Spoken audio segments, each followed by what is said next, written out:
Hey, welcome to our webinar on the Student Center Orientation. My name is Kimberly Borden. I'm one of the client success leaders at ZAP. I'm also a former school counselor. So I work mostly with our K through 12 clients as I have experience in that area. And I look forward to connecting with you today. So if you have questions, feel free to put them into the chat. You can also stay on at the end if you have any questions that you would like for me to answer. And you can also reach out to me by email as well. So some of the things we're going to be talking about today, we'll start by talking about how students can set up accounts and what they need to do when they get started. And then we're going to do some navigation around the site. And we'll close out by talking about some of the resources that are available to you. So your students will need to have an account on the Choices360 student portal or the I Have a Plan Iowa portal, and they can create their own account if you choose to do setup that way. And they can create their own account by going to Choices360 or IHAPI and then clicking on create an account. If students are creating their accounts on their own, they will need your school's access key, and that was sent to your school leader. So if you do need that key, check with your administrator, but if by chance you can't find it, you can call our support team and they can help you with that. But that way we'll walk students through setting up their own account. And I suggest that if you do use this method, that you give the students some guidance as they set up their accounts so that there's a standard method throughout. So for example, if your school uses like email addresses as common logins, then set the Choices360 or IHAPI account the same way. But if they don't do it that way and they may use their ID number, then ask students to do it that way as well, just to keep things consistent.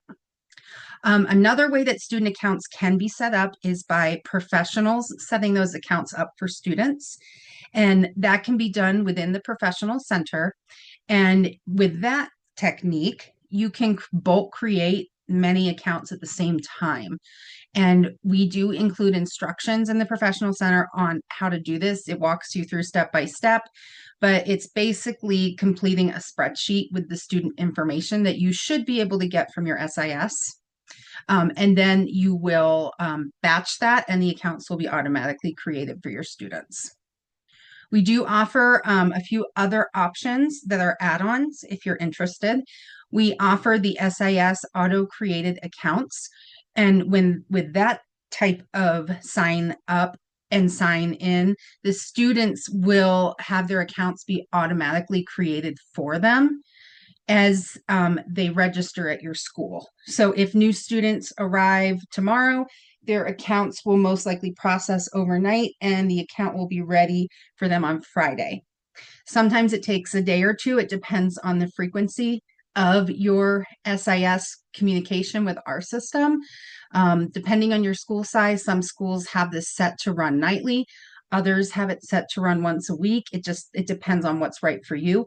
But if you are interested in adding on that SIS integration, you can let me know and I can get you in touch with our head of sales and she can get you the estimate for that.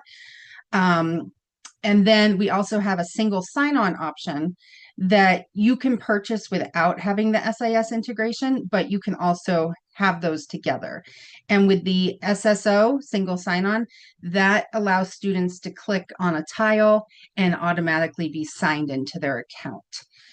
Single sign-on is a one-time $500 fee to add, and it's not an annual cost. So that's just a one-time setup fee where we set that up for you. And if you use something like Clever, we can set it up through Clever as well.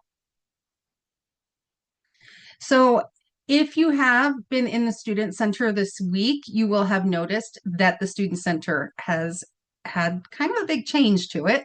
We just had a release last Thursday that included a redesign of the Student Center. And I am doing a separate webinar on what's new with Choices360 and IHAPI. And we'll be going over everything that happened in this most recent summer release. And but the student center is a big bulk of what was updated. So some of the changes you will see is that the main menu has moved from the top of the screen over to the side.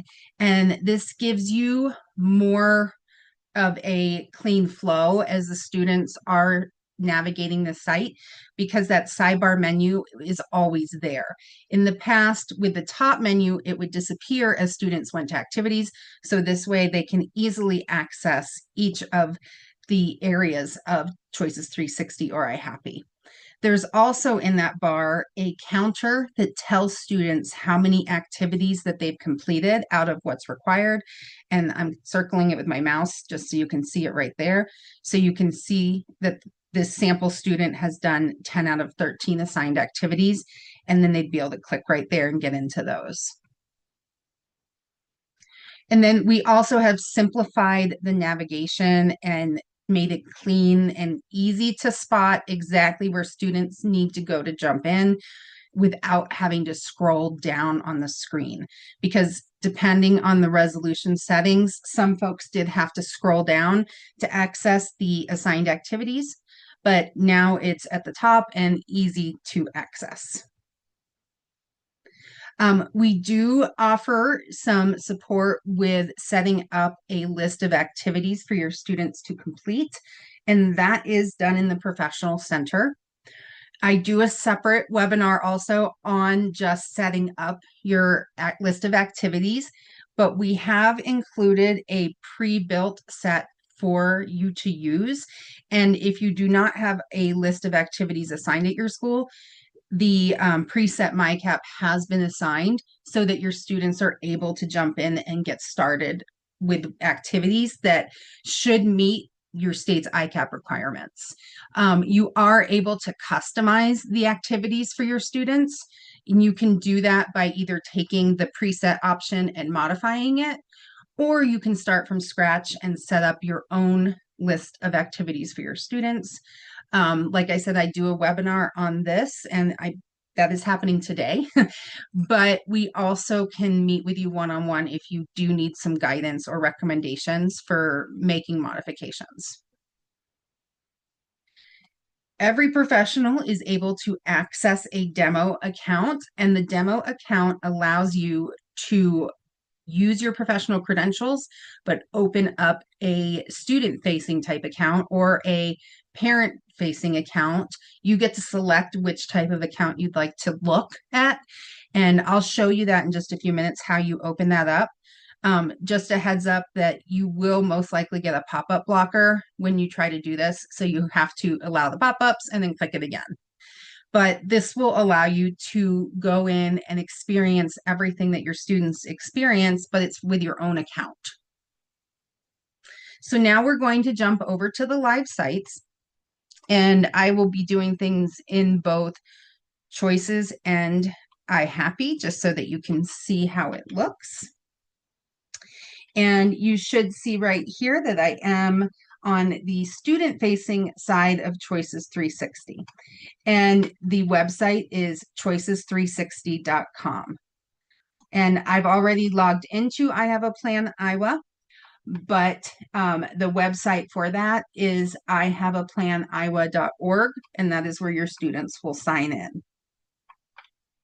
The professional center for both, you can tell that they are the professional side of things just by looking at the darker blue color.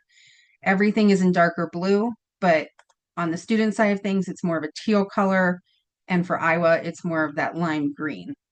So the reason I'm emphasizing about making sure that you're on the professional side when you sign in is because if you try to log into the student portal with your professional credentials, you will get a message that no account exists. And we do get calls and support sometimes because that happens, and we would hate for you to be held up with what you're doing because you were on the wrong portal. So just make sure that as a professional, you're always logging in to the professional center. Okay. So for your students, like I showed you on the slide, they can click right here on create an account. And the first thing they'll be asked for is that activation code. So once the students have that, they can then go on and answer just a few questions about themselves, and their account will be set up. And I've, like I said, already logged in as a student here in IHAPI. But once your students log in, they will see this redesigned student center. So you can see the side navigation is new versus how it was at the top, but the ICAP is front and center. And in Choices 360, I will show you that it looks just the same, but with a little bit of different colors. And you can see again, we have this sidebar menu with the pop-outs, and then the assigned activities are right here, front and center. Okay, so the first time your students are logged in, the first thing is that they should go up to where their initials are to go into their account. This is new with this pop out here. Previously, they only had a few options and there were more clicks involved. But from here now, students can not only edit their account, but they can also look at where they're at with their planning milestones. They can give access to parent guardian. Any communications you have with the student will be right here in the communication log, and so on. There's a few other things here, but we are going to go to This Is Me. And you want for the students to verify that all of their information is correct. So if things are missing because they set up their account and didn't put it all in, this is a time that they can go in and finish their setup. But they should see that they are whatever type of student you are, whether it's a middle school, high school, college, you should see that there. And then where their account is connected to. I have 2 accounts connected here because of doing demonstrations, but your students should only see one site listed here unless they go to more than one school. And that could be the case, like if you have a student who's dual enrolled, or perhaps they go to tech school, so they may have 2 schools listed. And then you'll see here is my username for this account, and the students can update their password here by clicking change password. But we do want to make sure that they set up their security question. So they will want to click on either change security question or, just security question if they haven't done it yet. And they will have options from a drop-down menu of what they want their security question to be, and then they'll type it. And it's important that students do this part because they will need that security question if they forget their login information. So if it's over winter break and they forget everything and they come back in January and they don't know their login, they can retrieve it themselves if they can answer their security question. Okay, and then just make sure that they check that everything is correct as far as like year of graduation, date of birth, and they can add their parent guardian info here as well. And after they've made sure their account information is correct, you may want to point out to the students that if they need to make any adjustments for accommodations, they can do that themselves right here, and then it will save those accommodations for them. And if a student's first language is a language other than English, right here we have this little flag, and they can change to whatever language they are most comfortable using, and it will change everything to whatever language you select. And that does include like assessment questions and results. That includes any directions that you added in for activities, things like that. It will all switch over for them. But I'm going back to English because that is the language that I use best. But you'll see now that the students can jump right into what is assigned. And this MyCap, My Career and Academic Plan 25-26 school year, is our generic plan that we've set up for everyone. And you are welcomed to just have the students use that. Or, like I said, you can customize that. And we go over that in another webinar today. But the students will click on that, and they know that they can jump right in and get started and see what is expected. So we can see for my student here, She got her welcome to 10th grade message that can be customized. And then she can scroll through and look at the activities that she's already completed and the ones that she still needs to do. She does have this little check here that will tell her how far along she is with her progress. So we can see that under the career exploration section, she's already done these activities, but she still has a few more things to go. She has to add some extracurricular activities and any other experiences that she may have done. And then she'll need to do her annual reflection later. But let's go ahead and we will click on extracurricular activities, and it will jump down to that section of the portfolio. And then we can click on that activity, add an extracurricular activity. And once the student does add this, then she will have gotten that check mark for that assigned activity. Do you have one question? Yes, this information is the same for the post-secondary users. And I will show you, we do have a plan set up for that too. So I will toggle over to that in just a minute so you can see what that looks like.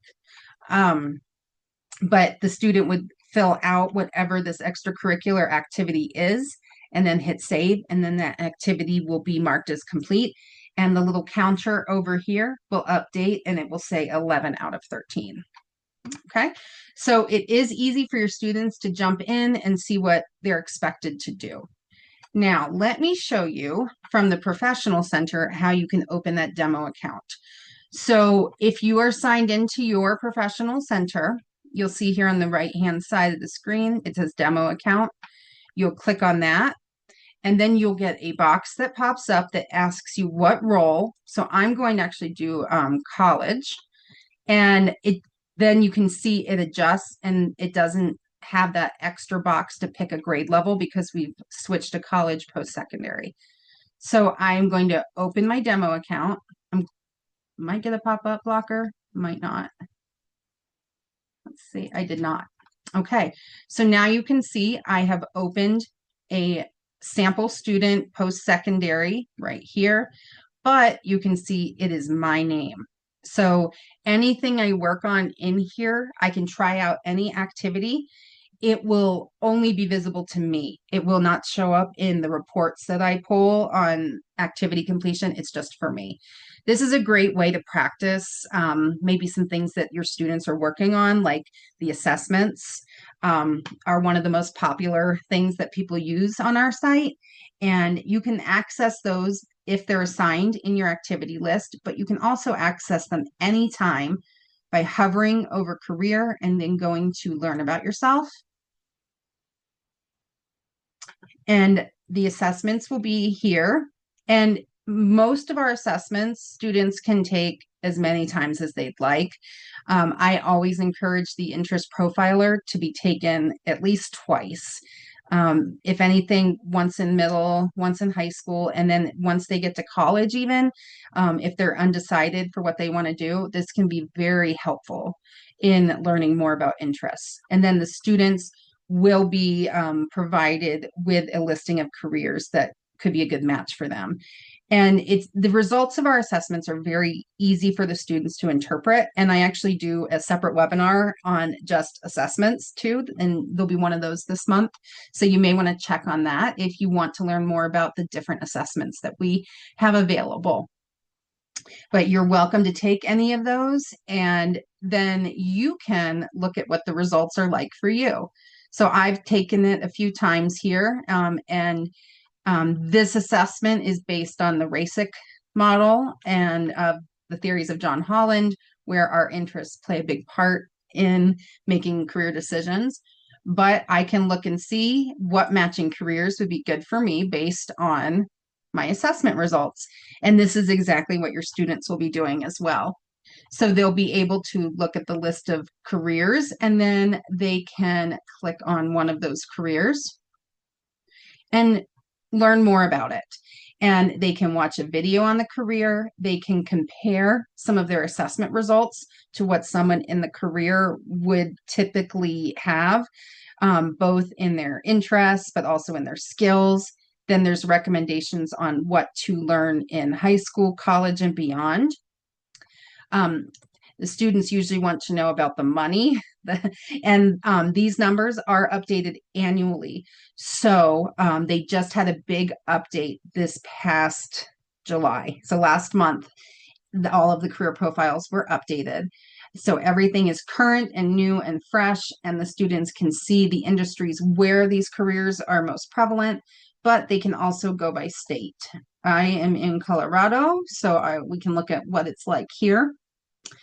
And this is a really good way for students to get an understanding of the difference between a new to the field salary versus an experienced salary.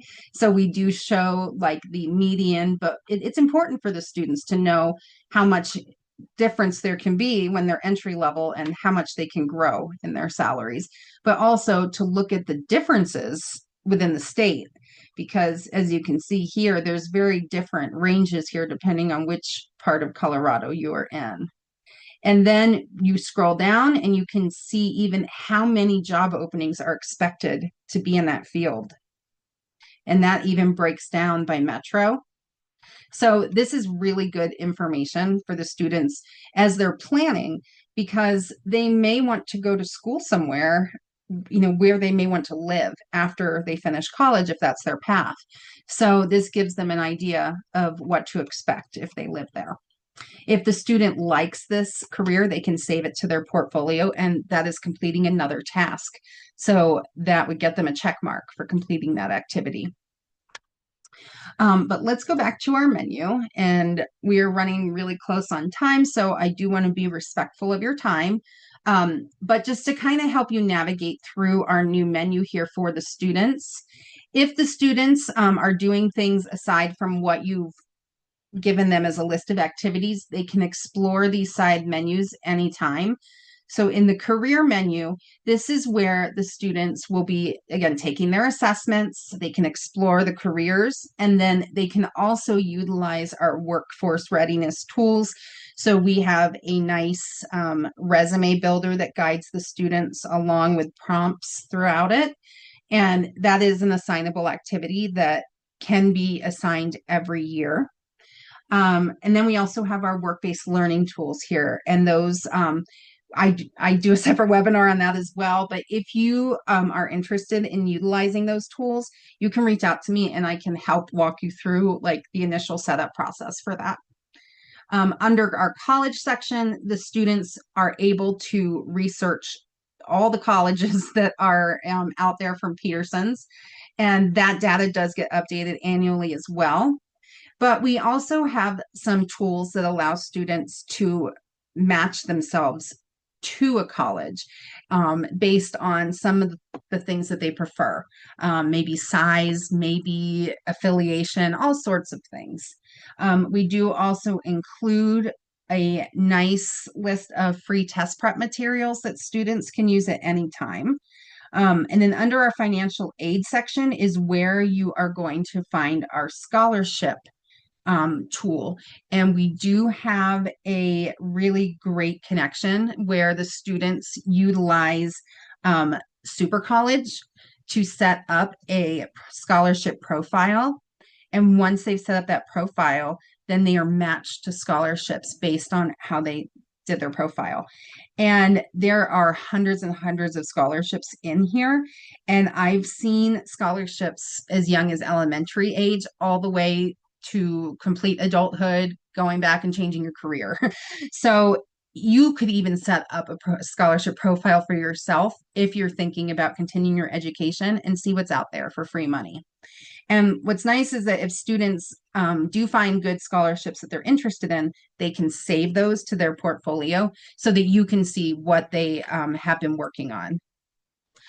And then the last thing, just to point out, the portfolio is where all of their activities and information and everything is housed. And if the students are doing a journal at the end of the year each year, you can find that right here. And then if you have students who are maybe needing to work on something that is a little bit less rigorous, We do have Explore 360 here, and this section will allow students to look at some big picture things by exploring the clusters and learning more about those, and then picking a cluster that they like best. So for the students who are just getting started, this may be a really helpful tool as well for them. So now I am going to go back to our slideshow just to show you a couple of things, and then we are going to be done for now. So we do have these monthly webinars, like I mentioned, and I have set up a lot of webinars for August and September just because that's the busy time. Everybody's going back to school, and we want to make sure that you feel comfortable using our platform. And you can always reach out to support if you have questions. They are available from 5 a.m. Pacific to 5 p.m. Pacific. So that would be 8 to 8 East Coast and so on. And you will get a live person, but we do also have a chat feature on the Professional Center where you can chat with our customer support team. And you are also welcomed to set up a time with me. I have a Calendly link here, or you can email me, and I'm happy to meet with you and help you. We do have a ton of resources, like I mentioned. We have quick reference guides, and those quick reference guides are housed in the Professional Center, and they are set up to walk you through how to use many features on the site step by step. So, for example, like we talked about at the beginning with how to bulk create student accounts, we have a quick reference guide that does walk you through that step by step. We also have over 100 lesson plans there for you. And I do have a Professional Center orientation webinar set up, I believe, for next Wednesday. So you may want to sign up for that one. But our lesson plans, we have them set to go with the activities on Choices 360 or IHAPI, but we also have like supplemental lesson plans, and some of those are just like fun, creative things for you to do with your students. We do offer our recorded webinars on our YouTube channel, and this recording will be on there as well. So if you feel like you want to rewatch it, please do. But we have other previously recorded webinars there too. So feel free to explore those if you're interested. And I will stay on here for just a minute in case you have any questions. Otherwise, I do thank you for being with us today. And on behalf of ZAP, I hope you have a successful, stress-free 25-26 school year. And thank you again for being here.